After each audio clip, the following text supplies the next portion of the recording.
Welcome back, everyone. In today's video, we'll be showing you how to find the cookies policy in Facebook on your PC. Let's dive right in. Step 1. Open Facebook. Step 2. Look for your profile picture located on the top right corner of the screen. Click on it to access your account settings. Step 3. In the drop-down menu, select Settings and Privacy to proceed to the privacy settings. Step 4. Once you're in the Settings menu, click on Privacy Center to access the privacy options. Step 5.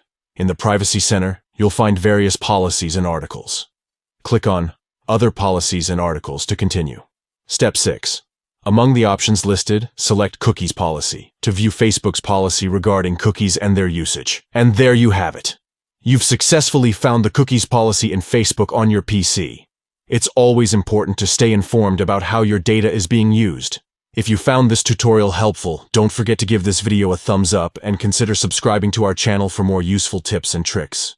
If you have any questions or need further assistance, feel free to leave a comment below. Thanks for watching, and stay updated with Facebook's cookies policy for a better understanding of your online privacy.